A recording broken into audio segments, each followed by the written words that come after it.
I'd like to call the meeting to order.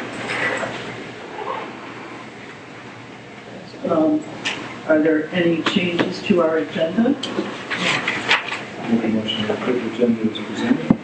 I'll second. Barbara? Julie?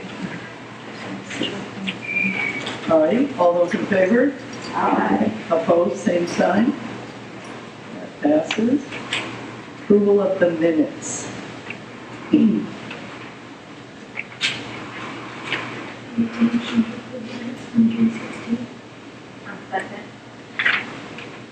Did someone make a motion? Yes, Linda. Gotta speak up, girl. Well, she's looking straight ahead. Yeah. All right, Lynn and Barbara. Yep. All in favor? Aye. Opposed? All righty. We're on to communications, and we're going to skip the audit presentation for right now. So therefore, we have Seth, but I believe someone's speaking before Seth. Yes, I'd like to introduce Lynn Clegis. Lynn is the secretary of the Friends of the Library. For folks in the audience that might not be familiar with that group, it is a independent 501c3 advocacy and fundraising arm of the library. Lynn came to me early on and said that she had some concerns about some information that was being moved about the community that she wanted to find out. She suspected some of it was a little inaccurate, and she wanted to find out what was inaccurate and how she could address making sure that factual information is shared. And so Lynn sat down with me a couple days ago for probably about 2 hours and went through the audit with me, went through other financial statements, went through state aid reports, went through statistical data, and compiled all of that information, and then sat down with our head of youth services to verify the numbers that I had versus the numbers that she had, and then talk to her about some of the things that are proposed for the children's department, and then came back to me and asked to be on the agenda to do a presentation for this. So I would like to, before we have Mr. Penchensky, who is also in the audience this evening, talk to us with an update, I'd like to turn the floor over to Lynn. So Lynn, welcome. Thank you.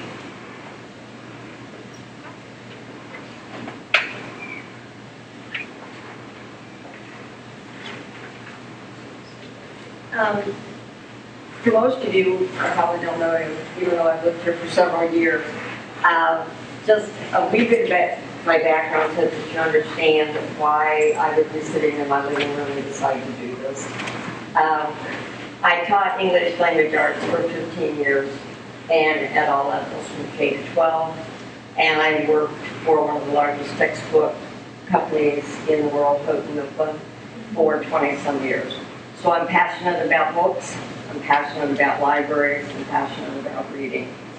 And knowing how slim the margin was with the last vote, I sort of made it my mission to become an active participant in this, and this seemed to be the first way maybe to do that. So I appreciate you letting me move forward with that. I told Brian I had to go back to the old days of presenting and figuring out how to do the PowerPoint, so bear with me. I think the biggest question that I hear around the community, and I do eat out a lot, and so you do hear a lot.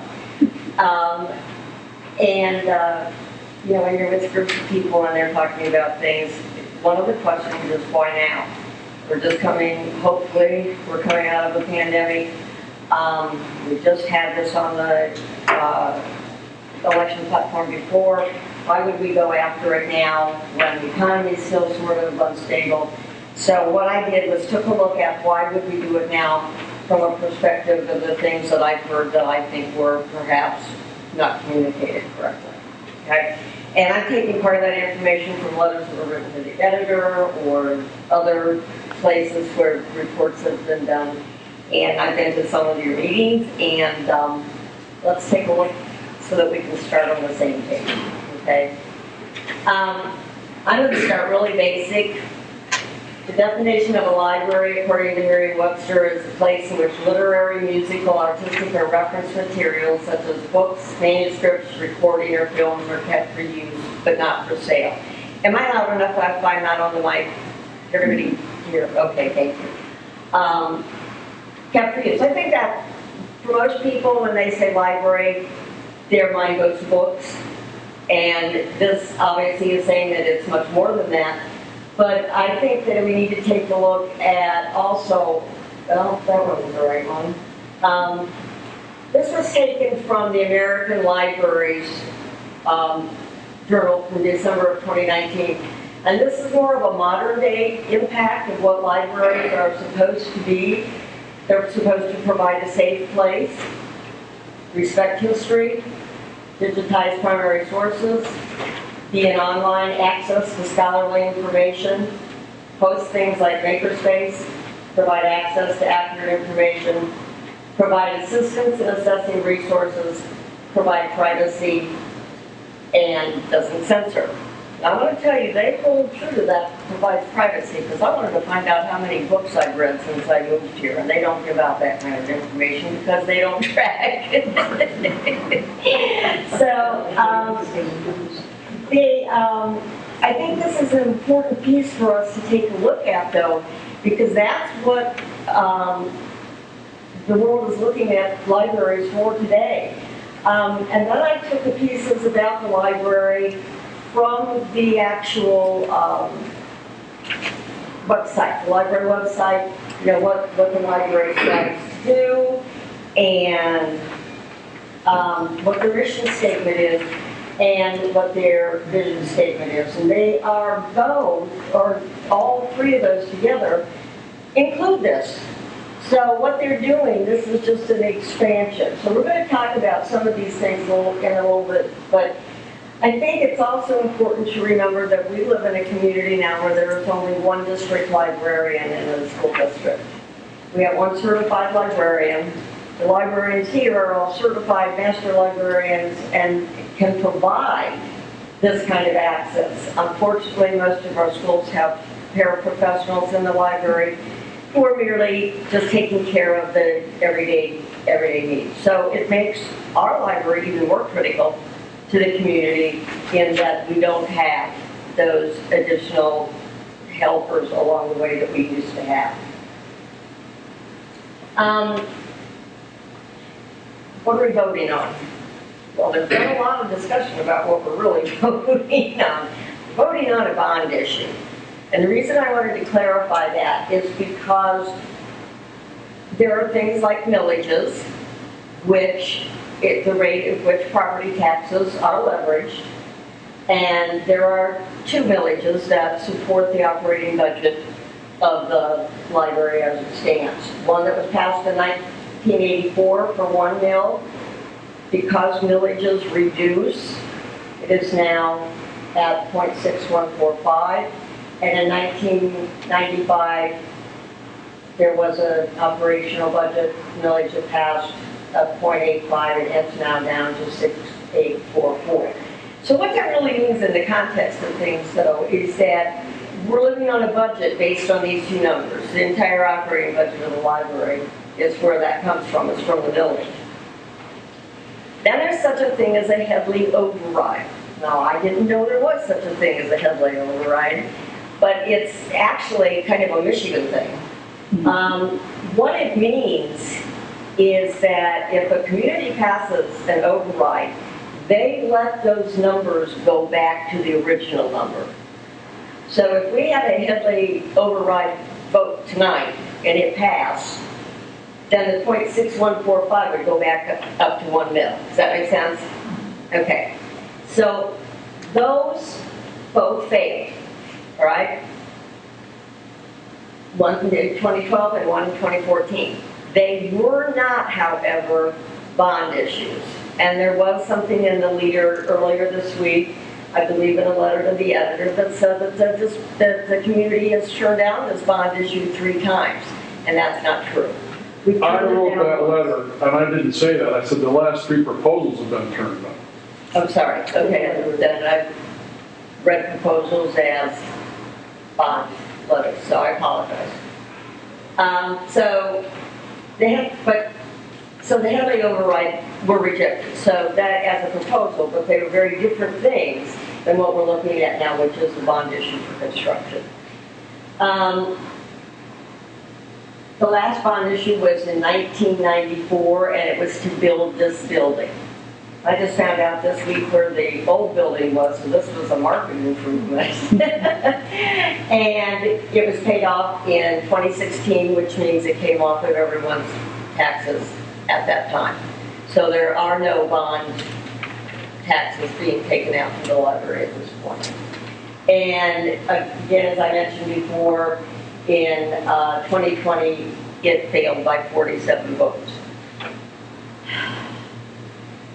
May I ask a quick point of clarification? Yeah. What was the amount in 94 that was passed that didn't get retired until 2016 in terms of the annual cost to homeowners? The amount of mills or whatever, however it was determined. That was a construction bond. I think he's talking about to build the library. Yes, 94. How much are people paying and paying it off? Do we know?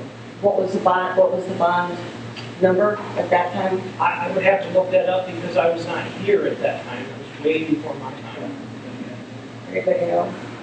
We'll find out. I'll tell you what, we'll find out, okay? I just wondered because I'm thinking in terms of what people would pay for paying through 16 and then had 5 years or so of not paying, Right. how much we would go back to, what the difference would be from say, Okay. 2014. We'll find out. Okay. Okay. Anything else on this? One thing I want to say about, and this is from a personal standpoint again, I think that losing by 47 votes is like almost winning.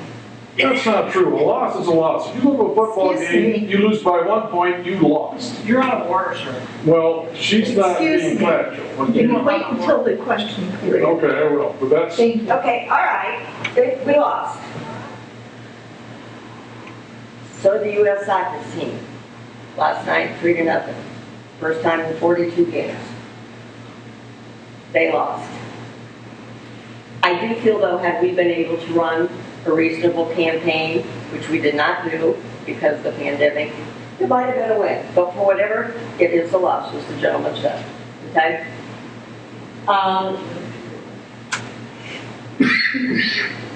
What will the new bond cost taxpayers? That's a little bit of an answer to your question, but not the full answer. The home taxable values and taxes levied per year, when you look at that, if you have a tax value on your tax statement that says it's $70,000, you kind of can double that to get it what your actual market value of your home is. So if that's what your house, if you have a house and you think it's worth $140,000, you're going to pay about $38.50 a year to build a new library edition. If you have a $200,000 house, you're going to pay $55. And if you have a $300,000 house, you're going to pay $82.50. And what I want you to take a look at is, a couple of weeks ago, I took all my grandchildren to their favorite bookstore, and my receipt was $284. In perspective, the average cost of a book is $25. Saved a lot more money if I had just brought them to the library. So I think we need to take a look at what are we offering and what does it cost to offer that, and then is what we're paying relative to everybody's budget a fair amount. And again, my personal opinion, like I said, I'd have been better off taking them to the library, but they all bought books. How much money does the library have? I've heard some strange numbers. The number I've heard the most often is that we have $2 million sitting in the bank, basically. As Brian said, we went through the audits. The present fund balance in the recent audit is $1.5 million. That's on page 18 of the financial report if anybody wants to verify that. The operating budget that Brian works with, that the library staff works with, is 1.3 million. That covers things like staff, supplies, books, building maintenance. It will also cover, should the levy fail, the operating budget. Well, it will cover the operating budget for next year, and it bridges the gap. Because if I go pay my taxes tomorrow, they don't write the library the check the next day. You wait almost a year for your tax revenues to be collected. So by having this kind of a balance, we're covering the operating budget for next year, which is fiscally responsible, to make sure that we don't wind up in March not being able to do anything or laying staff off and things like that because we're out of money. It will also pay the first year's interest on the bond levy if we pass the levy, which is estimated to be $220,000. So that first year's interest will be taken care of by the money that the library already has. If the levy fails, the board has, though, already allocated $500,000 to upgrade the heating and air conditioning system in the library, which is structurally needed. I mean, it's gonna have to be done no matter if the bond issue passes or not. So if they will, out of that 1.5, fund that either way. Why we need a larger facility? From the time that we built this building till now, the population of this area has gone from 14,000 to 20,000 plus. And I looked several different places and got several different exact population numbers, which is why I chose to go 20,000 plus. But we've grown. We've grown immensely in that number of years. 21st century needs as addressed by educational research. I don't know if you know that the library is actually a part of the Department of Education. So it is one of the basic tenets that librarians have to do is that they have to make sure that educational research is considered as they build programs and address the needs of technology and things like that today. And we have to support the Oxford Schools curriculum. Again, as I said, one reason being the lack of librarians in the schools, but the other being that's just our job. As a library, we support what the school does. And what that means those are little, seems like little things, but if you have a summer reading list, the library is going to have to make sure that they have books available that are on that summer reading list. And if the science fair project, or the science fair has a theme, we've got to make this, the library has to make sure that they have resources to cover that kind of thing. So that's why that's really critical. And then the lack of free meeting space in the community. And that schools are free to use is a fallacy. So I have, and you can get this on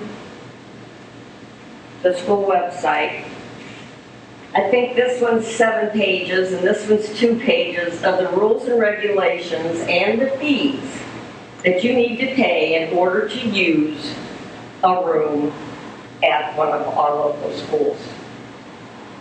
You are only getting a room for free if it is an Oxford school-sponsored activity, choir program, the play, things like that, Oxford schools. If, however, it is not, and you're a community club or organization, they actually have 3 lists of priorities.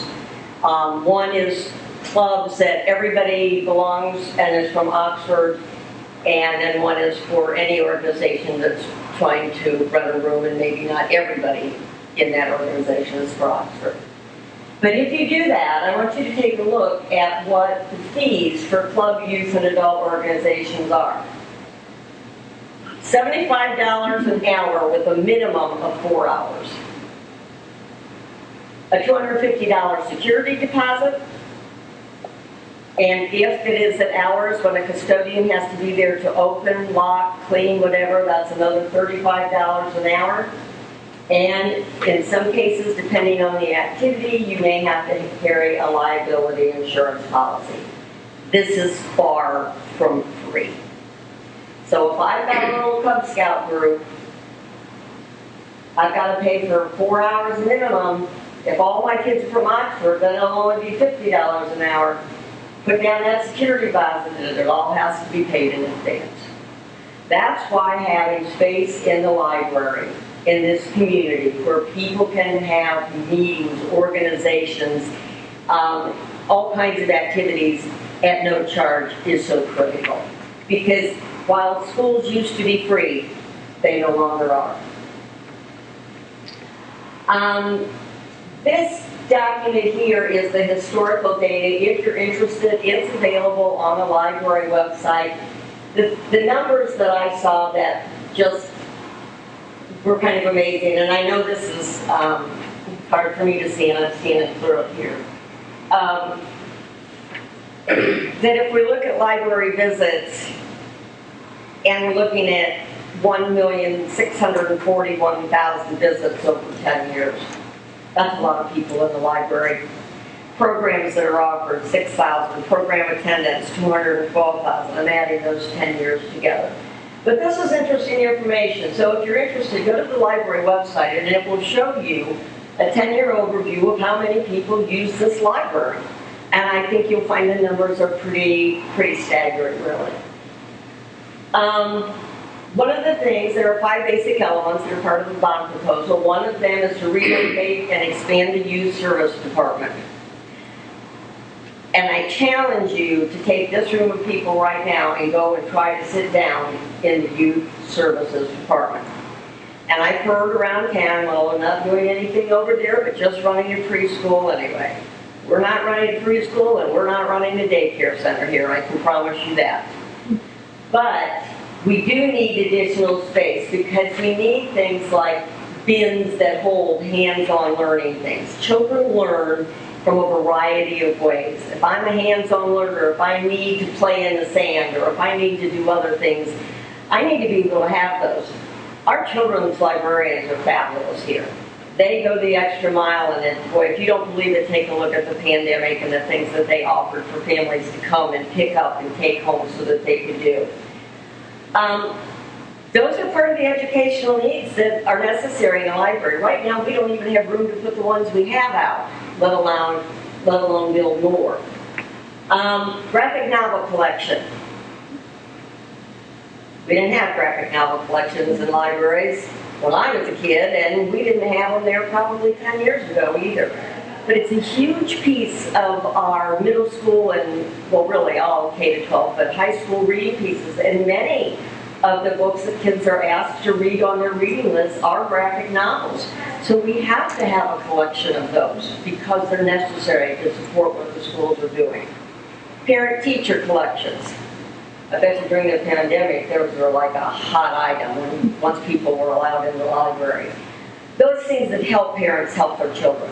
Not everybody knows what to do, okay? I remember one time I was working with the Cleveland School District, and I got this really smart idea that I was going to have this parents meeting, and we were going to show parents what to do, how to help your kids put things in ABC order. And then I realized that not everybody had those cans of food in their cupboard. Okay? So some of the simplest things that we take for granted can't be done, and you need a place like the library that's going to provide those things to help parents. Braille collection. We didn't used to have that either. I bet, however, there used to be blind people. Okay, so we're current. We're doing things that we need to be doing to assist everyone. And then there's a thing called weeding. I don't know if you know what weeding is in the library, but it's when you go to a shelf and you look at it and you say, okay, I don't need this book anymore, I don't need this. My one experience was weeding when I was teaching high school, and I was helping my librarian friend do it. And I remember one of the books we pulled off, and this was like back in the, I don't know, probably the 70s, was a nice little green book that had a picture of a lady with nice white gloves on, and it told you all the manners that you should do when you were asked out to eat. That was a book we weeded. You weed things that are no longer relevant. The problem that we have in the youth services department is we have such little shelf space that our children's librarians are having to prematurely weed books out. If we had more shelf space, those books would still be here. And we're having to do that with picture books, easy readers, and junior fiction. And those are all critical for early reading. So that's one of the reasons, we need more space for that. Lynn, Yes. sorry to interrupt. And that's actually happening throughout the entire library. We are prematurely weeding throughout the entire library because our shelves are at capacity already. And we don't have enough floor space to add more shelving. So my staff is removing items from the library shelves that they wouldn't necessarily be removing from the shelves at this time. They're simply doing it because they're constantly ordering new relevant material and they don't have the space to add additional material to the collection without doing that. You also have to take into consideration that at any given time, we have thousands of books that are currently circulating. They're outside of this building. We do build our buildings based on circulation capacity, but if all of those books are returned, like they were in a building, you have no place to put them at all. You are far beyond capacity for your building, and we're getting to that point. Thank you. New program accessibility and seating and activity capacity. Some of these terms you may be familiar with and some of them you aren't. Lots of these are based on educational research over the last few years. There's a list of books out there. You can find, if you Google 1,000 books you should read before kindergarten, you're going to find those lists. What it does is it's helping parents choose things to get their children ready for school. Not every child has the ability to go to preschool. They're demanding more in kindergarten today. So the idea is, this is a good collection. If you don't know which books or don't know what kind of books, this gives you an idea. Enhanced story time. What that means is we don't have enough room for story time as it is, as I'm going to show you in a minute. So to try to let our story time grow, more children and parents participate, we need to have this area expanded. Lena started a pilot program for parents, there's play and learn activities, after-school adventures, junior tech and tech explorers part of STEM. When you look in the paper and you read about Oxford having outstanding robotic teams and things like that, it's because we have programs like this and resources within the library. As you take a look at some of these pictures, the point of them is we are filled to capacity. We're overfilled. If you bring your child to story hour, that child has to have an adult with them. You don't get to just drop them off. And everything done in that story hour has a purpose, an educational purpose. The program attendance from 2011 to 2019 went from 4982 to 10,142.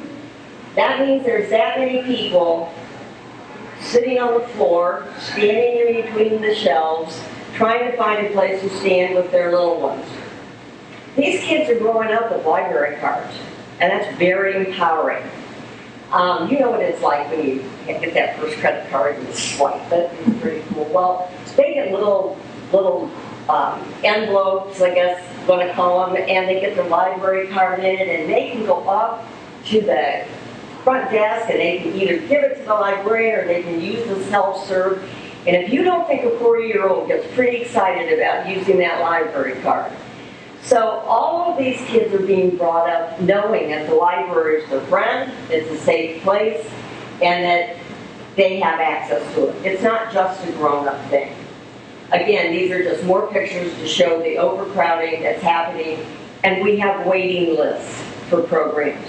We have programs that we offer that we can't even fill. We fill the capacity, and then there's a waiting list that is bigger than the list that we already have. So those are all some reasons why the children's department. And if you're not familiar with it, please go down and walk around. It's so cute, but it's just so little. And when you see, I was in there today, and there was little ones at computers and little ones playing in a bin, and Grandma was sitting there, and she was probably thinking, thank God.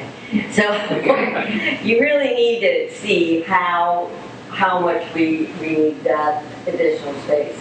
We need to expand the adult services department. And this is really going to be a more serious issue in communities, to include additional quiet study rooms. If I'm correct, and when I'm wrong, we have two? Me too. We have two, and they hold 4 people. So if I've got a study group, if I'm a kid that's going to Oakland, and I live here in Oxford, and I want to get my study group together, and when we come to the library, I can't only have 4 people in my study group. People are studying for their, the bar, they're studying for their real estate license, and all kinds of things where they need a quiet place, because home doesn't necessarily provide that. Tutoring capabilities.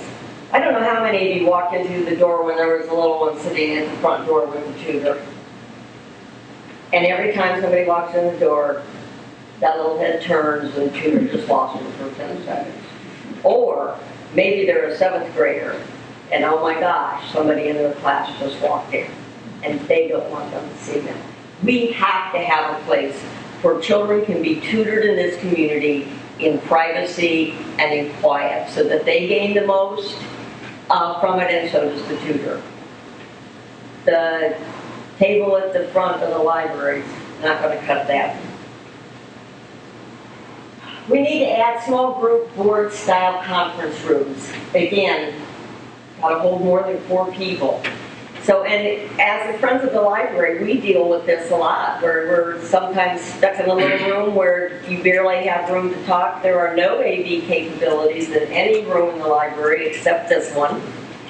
If your group wants to meet and have a board style thing, you want to maybe you have a group of people that are working with you on a project. We don't have room. We've got the 2 little rooms and this. So we need to have more small room space. We also need to make sure we've got enough space for the local history and genealogy room with secure activities. If you remember back on one of my first slides, that's one of the things that the Department of Education is saying we must do. We must keep track of history.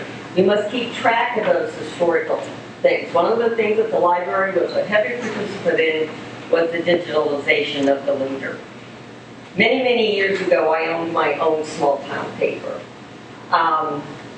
We had one stop line of 50 kids in the graduating class, but by gosh, I made sure kids' pictures were in the paper. But I will tell you something that when we first started hearing about this, boy, I called back home, and I called the Chamber of Commerce. I haven't lived there for 20 years.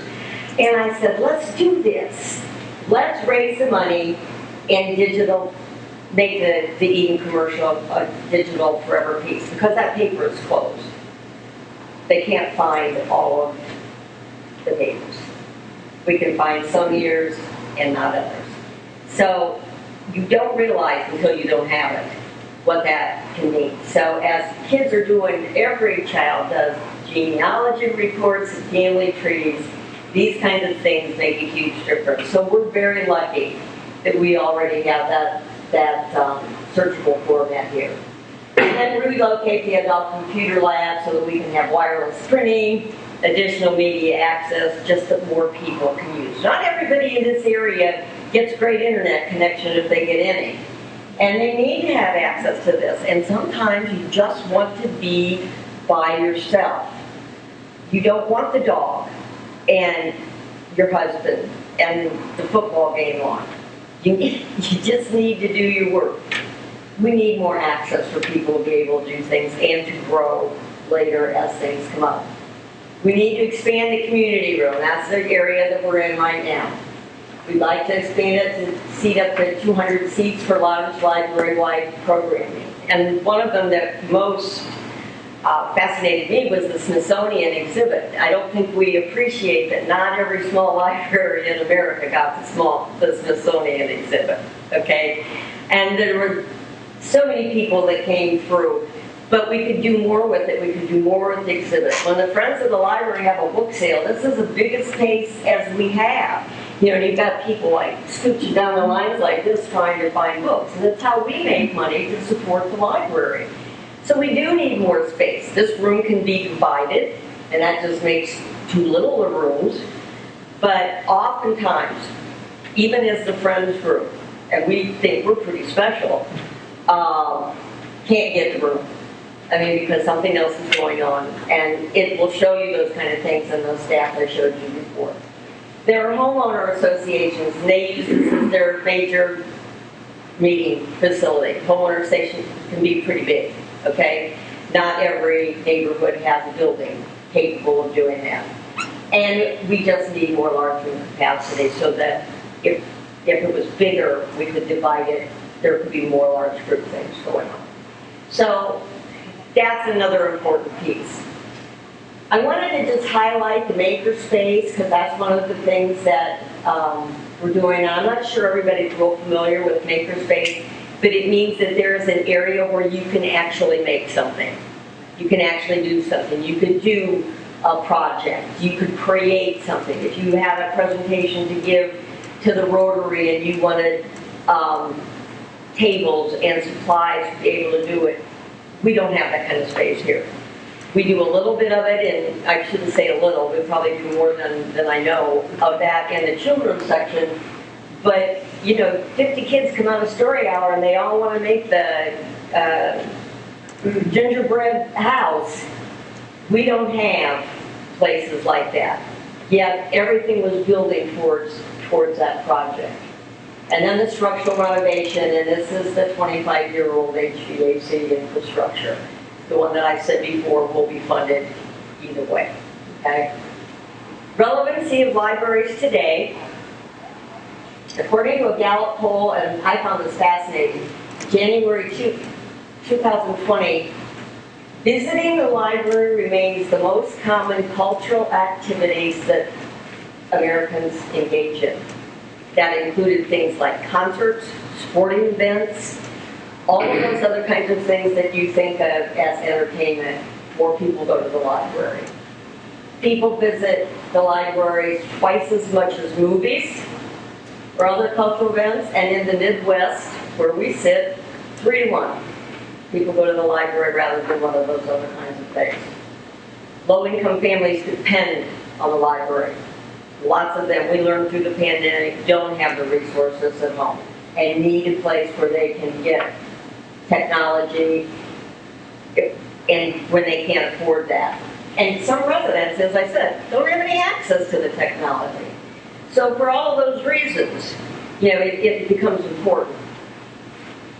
Again, I thank you for letting me, and the Friends for letting me talk in their place today. But I just want to give you just a little highlight of what we do. We do sponsor programs like summer reading where there can be 600 or 700 kids that participate. We contributed to the Leader Project. We retrofit the study table so there would be more computer outlets for people to use. We bought the staff a new laminator so that every time they put something through they didn't have to remake it because the laminator burned it up.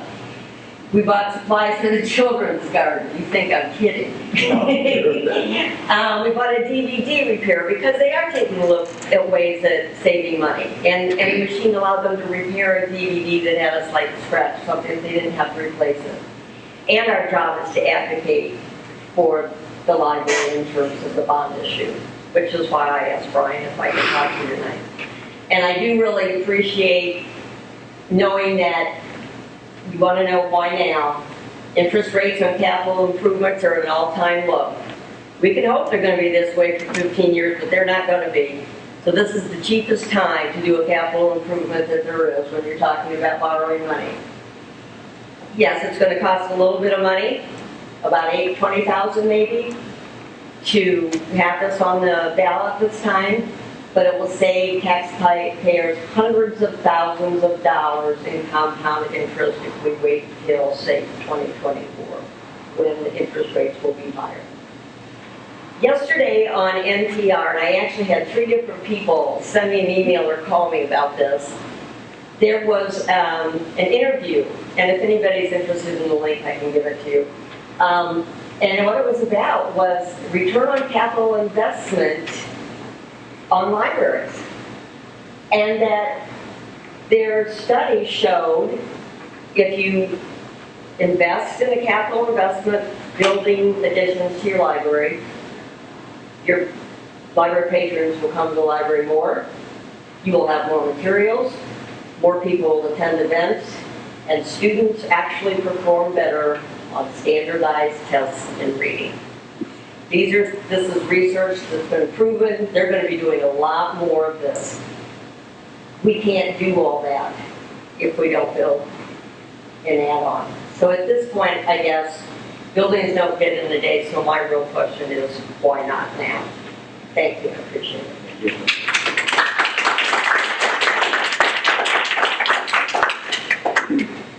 Thank you very much, then. We're ready for an update on the bond. Yes, so at this point, I'd like to introduce Seth Penchansky. Seth is a principal at Daniels and Zermatt Architects in Ann Arbor. Just to give you a background, Seth was one of the senior architects involved with David Milling when they designed and built this building originally. And so Seth's knowledge of this, the history of this community and knowledge of this building was critical to us when we started through this process. The question was asked, at a couple meetings ago, or maybe the last meeting, why didn't you go up for bid for your architect? Well, the reason is quite simple. Seth already had all of the CAD images for this building. He already had the knowledge of the infrastructure of this building. There were so many already haves that had we hired an outside firm that had no knowledge, we would have spent tens of thousands of dollars more to bring them up to date and familiarize them with our building. Is that not true? So, and it makes sense. It just made sense to, if those of you that know me know that I don't just spend money at the library willy-nilly. That's not how I work. I tend to be a very fiscally conservative person. That being said, I don't believe in wasting taxpayers' dollars. And I believe that if I'm going to do a project like this for the taxpayers, I'm going to leverage every ground that I have to make sure that we do that efficiently and effectively in saving money wherever we can. So thank you, Seth, for joining us this evening. And the board, I know you want to share some thoughts with them, and I know that we probably have some questions for you. So thank you. For yours. Good evening. I think I'll first add a few thoughts that I had to Lynn's presentation. I was actually looking for what the millage rate was back in 1994, and I don't remember exactly what it was. But it was $4.2 million back then. But prior to that bond issue, the board commissioned the needs assessment, and so there's a very scientific way about how libraries project for 20 years growth, and that's the standard in the industry of doing needs assessment as you project for 20 years growth. And the projection was that Oxford, the greater Oxford community would be 20,000 people 20 years out by 2014. And pretty much hit that. And this building was designed to hold materials for a 20,000 person community, basically. And back then, of course, we didn't know how many computers were going to be used. We didn't even, the word makerspace didn't even exist, right? And how many people are going to be running businesses from their homes and need places to meet? How many people are going to be working virtually? So, it's a crystal ball, but, the idea is that materials change, and that we designed the building for VHS tapes, and, we ended up putting DVDs in, right? the materials change, but the space is still required. And the interesting thing, I remember when kind of computers were starting to become a bigger issue, and people were saying, well, we just need computers now. We don't need as many books, so do we need that much space? And I remember doing the analysis and going, well, one computer station takes up as much space as 500 books, and you have what, 100,000 items in this collection? Well, if you include the digital items, but I can tell you how many we have. But anyway, you get the idea that they start to take up a lot of space. And of course, computers have gotten smaller, but now we're designing things where, we're not going to be, we used to try and pack as many computers in a row as we could, and that all went to, last year. So, we're now going back to, we're going to start seeing a lot more space in our public spaces, I think. In terms of, Lynn pointed out, bond rates right now are the best they've ever been for quite a while, much better than they were back in 1994. But more importantly, Lynn, is that the construction costs are escalating like nothing's we've ever seen. And a lot of that is kind of catch up and maybe seeing inflation pretty rapidly here. But some of those construction costs might come back down, but they may not. So I think when the board was asking me several months ago, I guess it was last year, about the timing, and we did a quick analysis of, okay, you've got a $7 million project. If construction costs, at that point, we were projecting maybe they would go up 10 to 12%, putting it off by a year, well, that's $700,000. So it's pretty easy math to say, okay, spending $20,000 to expedite the process is probably worth it, saving taxpayers money in the long run. What we're seeing is at least that 10% inflation in construction costs right now. And as I say, we're hoping some of those costs will come back down when supply chain issues kind of sort themselves out. But it's a little scary. So we just wanted to add those two comments. And so, what is Oxford's growth going to be in the next 20 years?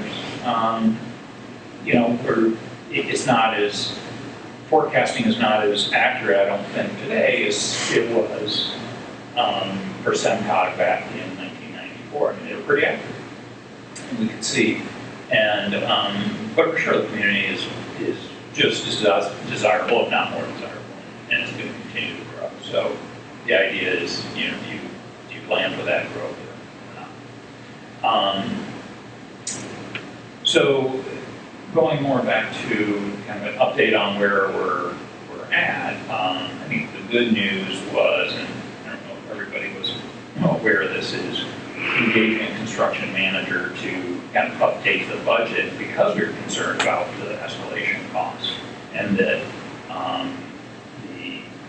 the budget actually we were able to find some efficiencies, and actually the budget is about where it was before. So that's all good news. It means that the millage rate can actually be slightly less. The kind of approach of going forward, and Ryan and I have talked a lot about different processes.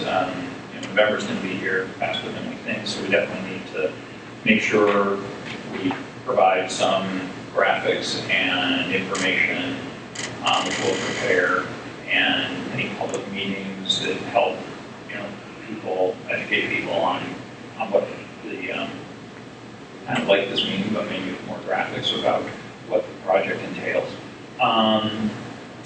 We talked a little bit about having a preliminary meeting with the township's planning consultant to kind of start that process. And the other question that I kind of had jotted down was construction management, and whether the process of having a construction manager ready is something that you want to attack before the bond issue or wait till after the bond issue. Part of the timing was how the project would work. Having a bond issue in November instead of August kind of puts a little more pressure on getting moving quickly in terms of when the bonds are sold, when the tax revenue comes in, and when is a good time to start construction. So having a construction manager on board from day one would be an advantage. But it's always the question about, do you want to put some construction management firms through that process without knowing whether the bond is going to pass? And I typically would say no to that. I don't believe in wasting people's time. But that's, I think, a question to just want to throw out there so you're thinking about it.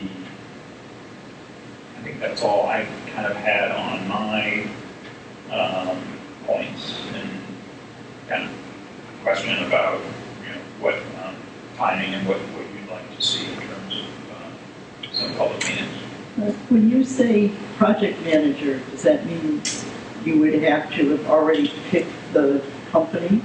So construction management is what I recommend for a project like this, right? When we get to a larger project. If we remember when this building was built, Rewalt was the construction manager, and it was a construction management contract, even though they operated very much like a general contractor. And that's kind of more the type of firm that they were at the time. So we think of construction managers as they're kind of other professionals that they basically manage the construction process, the bidding process, control the budget. It has to, keep things on budget. So when you get to a larger, more complicated projects, and especially when costs are very volatile, having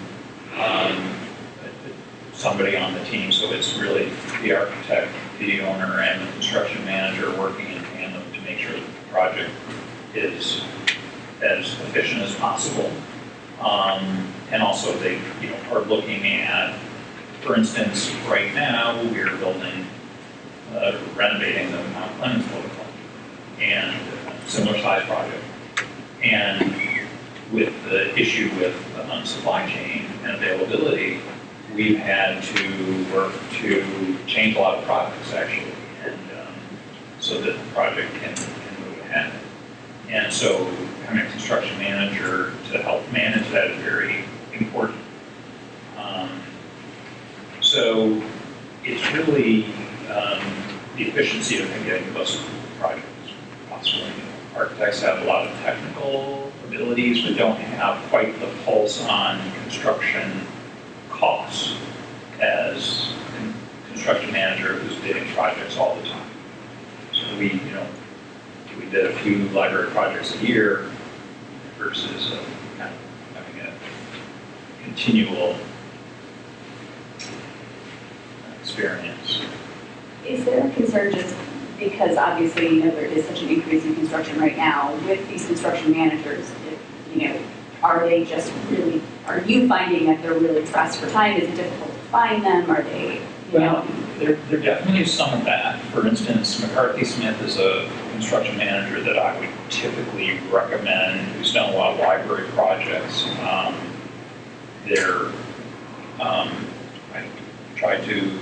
They were interested in the Mount Clemens project and ended up not actually being able to provide a proposal because they're doing all the Ann Arbor public schools work, and they passed a $1 billion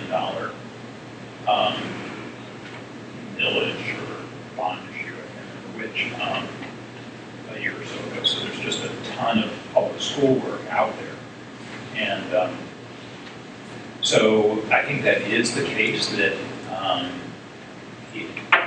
we're still seeing quite a bit of availability from some of the larger construction managers. Mount Clemens, we ended up with a relatively small construction manager, the same firm who did the canopy. Allen Group is about half the size of Rewall, who built this building. So probably more the size of what Rewall was like back then, right? And that was important to that board to have a smaller firm. The other firm that we looked at was Benz Brothers, which is a much larger firm, still family-owned business out of Saginaw. They have offices in Ann Arbor and Traverse City. Another good quality firm, but there's plenty. I'm seeing those bigger firms like Benz Brothers, they still have plenty of capacity. The few that do a lot of school work, like McCarthy and Smith, are pretty saturated.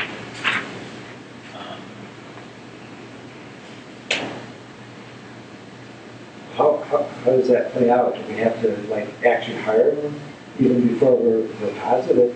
Doesn't make sense. I think you can make a selection. You go through kind of an interview process, and maybe not even make the selection until after the bond passes. But and I think there's a way to do it that minimizes how much cost they have, if you do want to go that route.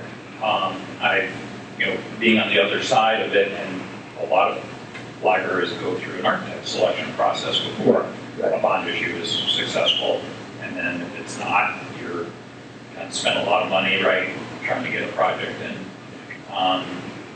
So I think there's ways to structure it so it minimizes their cost, but you get to the answer that you need. You get a sense about who's going to be the best one. Anyone else?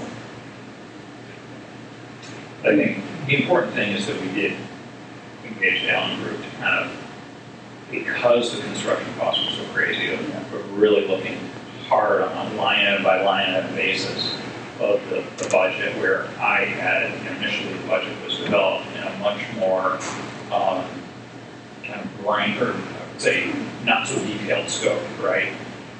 Where we really had them go through in real detail, so it gave me the confidence that, it doesn't say that things aren't going to change in the next 6 months, but at least we knew where they were at right now. And where they projected us to. Right, within, historic escalation estimates going forward. Right? And, adequate contingencies in that as well. Well, the Allen Group basically did a building audit.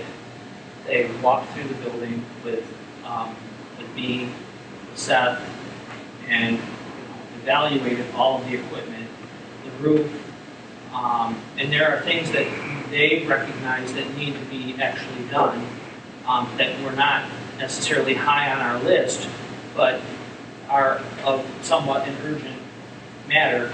And we were thinking all along, well, there's no way we can add a roof to this project. There's no way we can add those infrastructure costs that they were proposing to the project. And then when they brought back the final budget, and it actually showed that, yes, we can do that. They're projecting that the costs will allow for us to take care of those issues right along with the bulk of the rest of the project. At no more cost than what we were initially requesting back in August of 2020. Which actually surprised me. I was not expecting that at all. And it's not like I went to them and said, I need you to. They independently went through the building and they were critical. And I was quite surprised when they were able to bring that kind of budget back.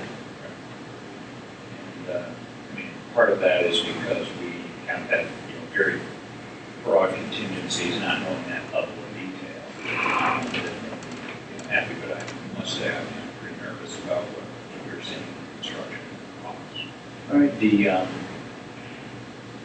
small size, when you were listing the number of things the Friends do, I think, if I remember right, the Friends raised $25,000 for the fireplace back in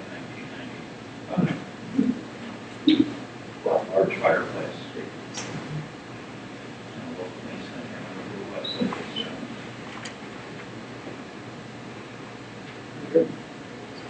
So I think what Seth is saying is he's not asking you to decide tonight whether or not you want to engage in construction management firms or start that interviewing process.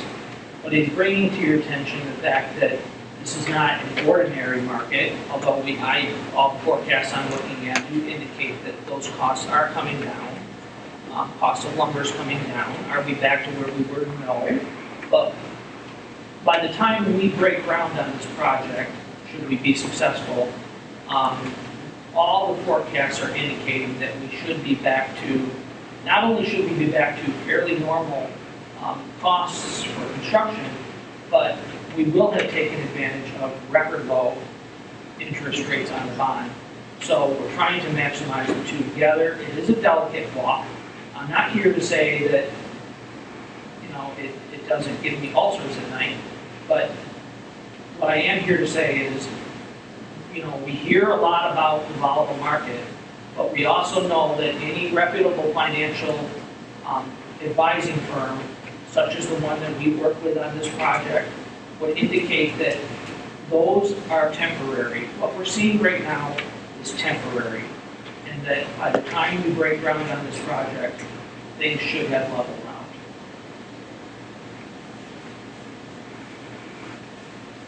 All righty. Thank you very much, sir. We are moving on to approval of the financial reports.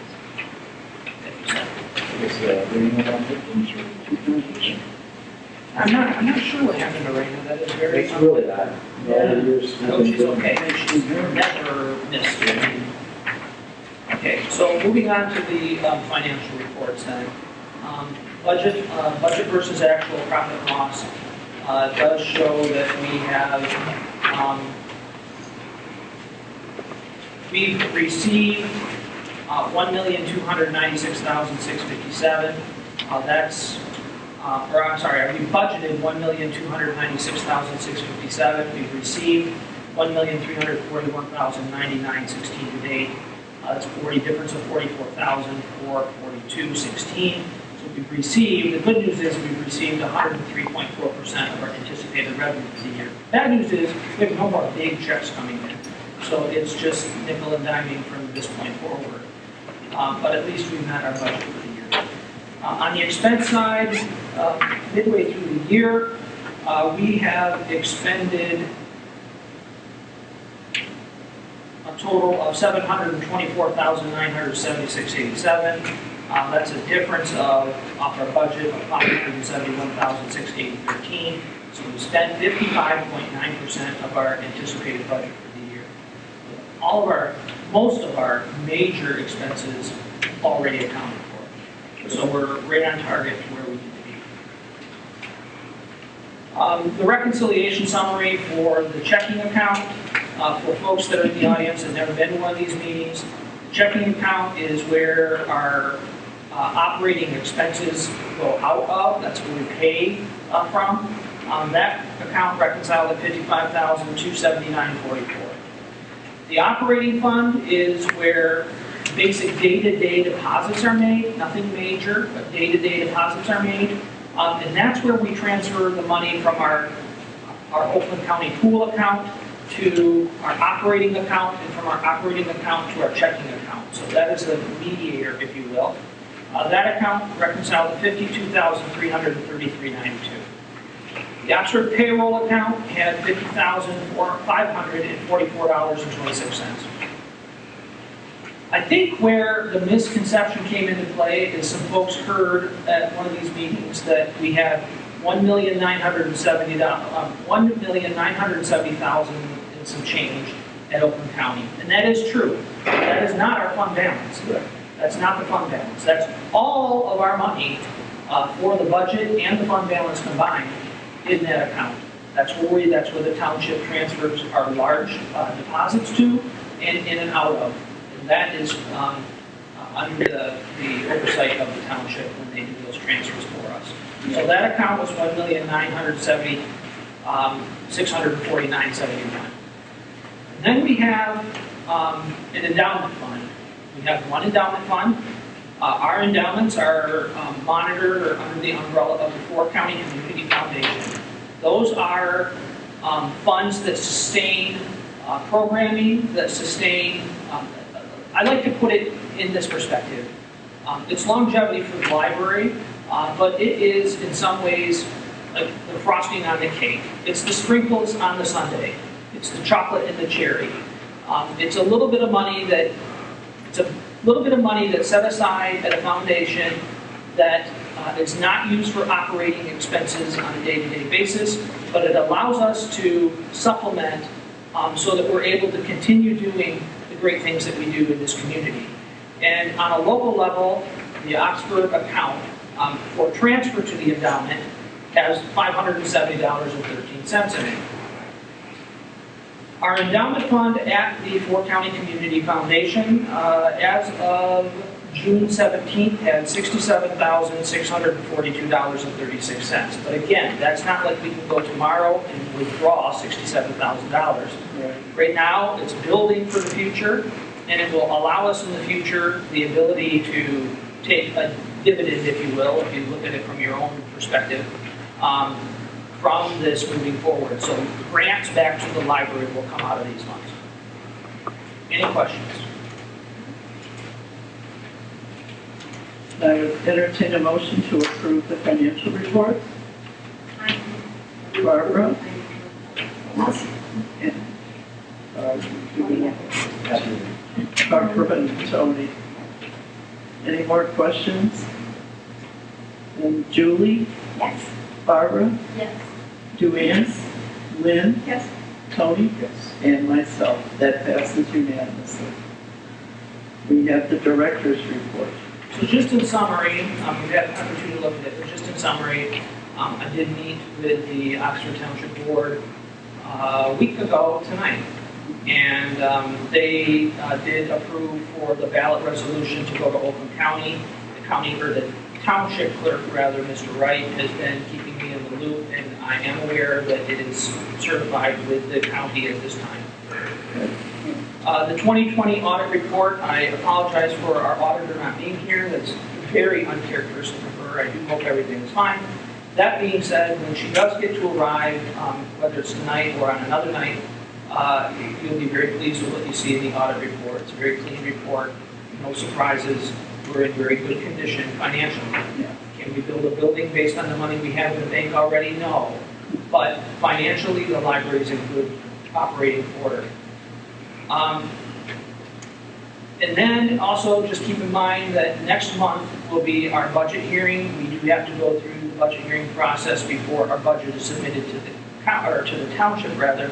The township then just includes us as a blanket because we are a Public Act 164 library. We're autonomous from the township in that respect. We do hold our own budget hearing, and that paperwork is then included with the township as they go through their budgeting process. But they don't hold our budget hearing. We do that independently. Just like when I came on board nearly 15 years ago now, we started doing an independent audit. Our audit is included with the township's audit, but it is independent, so it paints a picture of the library only.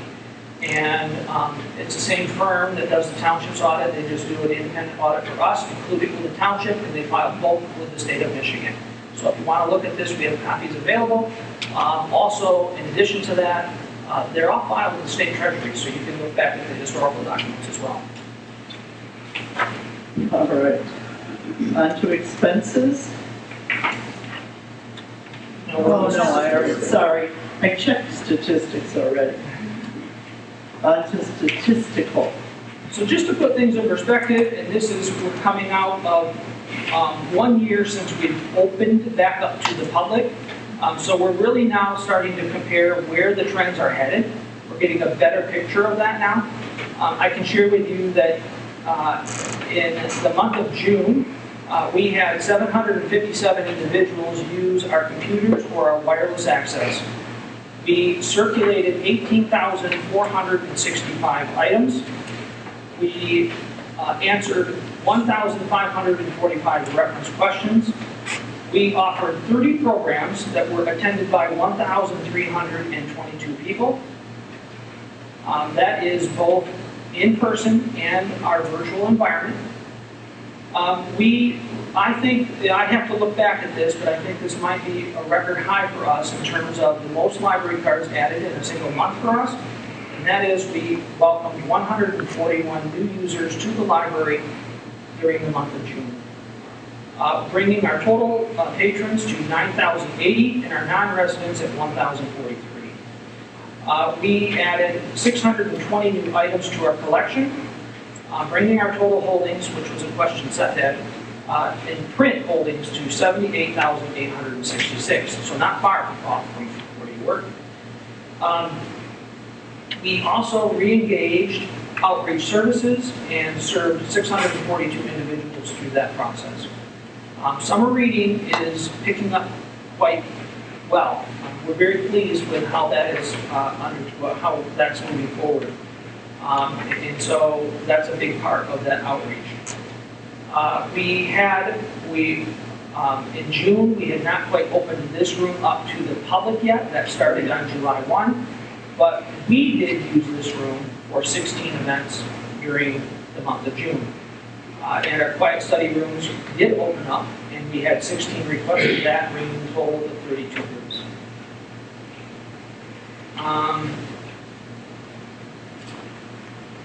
Looking at year-to-date comparisons, just to highlight a couple of things. From June, this point to June, from the beginning of the year through June of last year, to the beginning of the year to June of this year, circulation is up 57%. It's up 57%. We've already circulated 101,307 items coming out of the pandemic. That's not where we would normally be, but I'll take those numbers. We've offered 145 programs already this year, with 19,131 people attending those programs this year. We've had 3,453 individuals use either our wireless access points or our public computers. We've served 1,050 individuals through outreach services. Our community room, with mostly our usage, was used 58 times, and we've answered already 5,121 reference questions for the year, halfway through the year. So, I think, given the circumstances, in the last month, this library has really started to come alive again. We still have some ground to cover. I'm not naive. We're still ground to cover. But the library is becoming that vibrant piece of this community once again, and it's great to be part of that. And it's great to see these faces that we've not seen in a while coming back into our room. Thank you. Now we'll move on to the expense report. Good job. So I present to you the monthly bills in the amount of $36,788.60. Are there any questions about anything on this list? Looks like we had the carpet cleaned. We did. We're having a hard time getting the sticky residue from the stay 6 feet apart from each other and things that are on the floor. We're still working on that. But yes, we had the carpets cleaned. Always throws me off when I see that, and then I remember. Yeah, I dreaded the day that we were going to be pulling those up because they typically do leave that mark on the floor. But we will get it out. We have a roofing issue? We did have a leak in the children's room. Go ahead.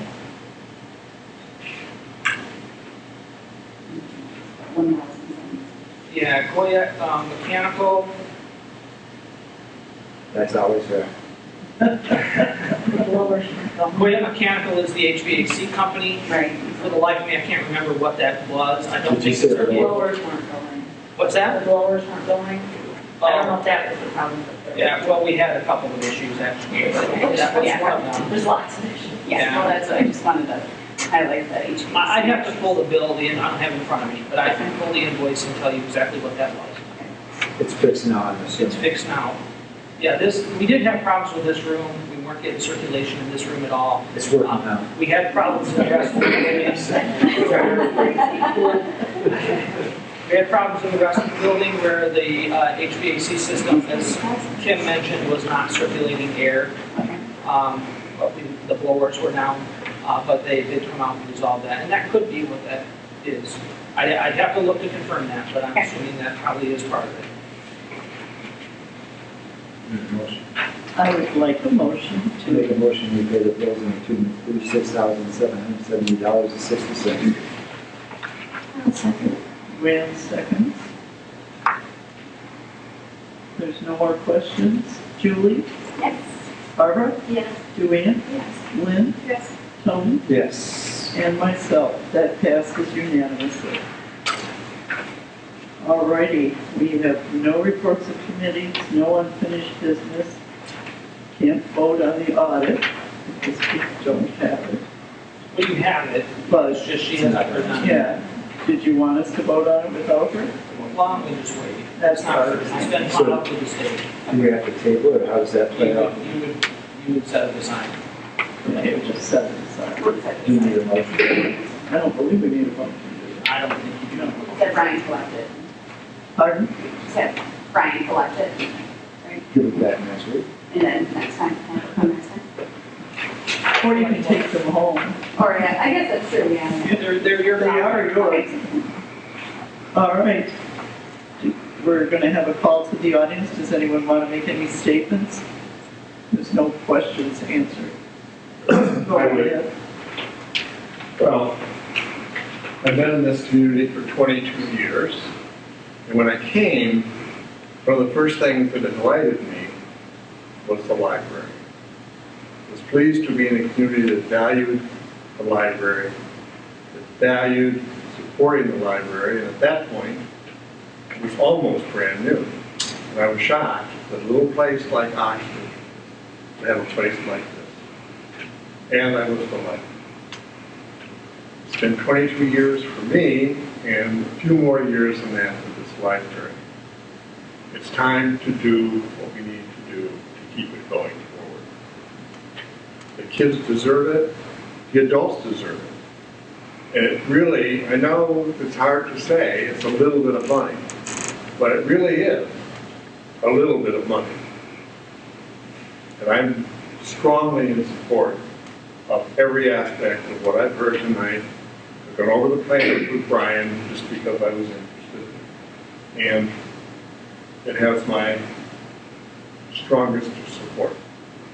I'm David Walker, and I live on Davis Lake Drive here in Oxford. Thank you.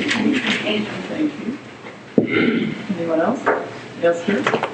I have a couple of issues. First, I want to apologize if I was rude, but I thought there were a couple of things that I thought needed to be cleared up. That's fine. My name is Stan Hoover. I live on 2335 Shakely Lane. I have a couple of things here from the Michigan Municipal League. And I'm just stating a couple of things I've observed in the past that may not be quite right on campaign things. I've circled right here what I thought should be highlighted. It says that you can't advocate for any proposal or candidate or thing. Well, 2 meetings ago when I was here with 2 other citizens, you were talking about the proposal for the library. And Brian stood up and said, we all need to support this or vote for this. And he pointed right to us and he says, and that means you, you, and you. I think that's illegal. No, I don't think I think you're taking things out of context. I am not. Yes, you I are. am not. Anyway, we're moving on. We may not agree on that. Yes. Okay. And also, well, okay. I don't need it, thank you. This is the law. I'm fully aware what the law is. A public body is prohibited from displaying political signs, brochures, pamphlets, etc. in government buildings or on government property. I believe I've seen vote yes on proposal signs in front of the library out there. previous. You want to know why? Because this is a voting precinct. And everybody else that had a proposal on the ballot, including people who It were, says right here, It had to be within. this is a 100 voting feet. precinct, It had to sir. be further Understand than what you're 100 talking feet. about. I am understanding, I'm reading what it says right here. This is a voting precinct, so anybody that has a proposal or a candidate can put a sign outside of a voting precinct. That's what makes this different. We didn't put it in the building. We didn't put it up the building. It was placed where every other political sign was during that election. Line, it says, Well, I'm political sorry. signs, brochures, pamphlets, etc. And then if you go We to didn't the have building or pamphlets on or political government signs property, in here. government property is prohibited. That's what it says. This is a voting precinct. I understand. Call the clerk. I'm sure he'll explain it to you. It's not personal. Call the clerk. It's right. Well, give me a break. He's inaccurate in his statement.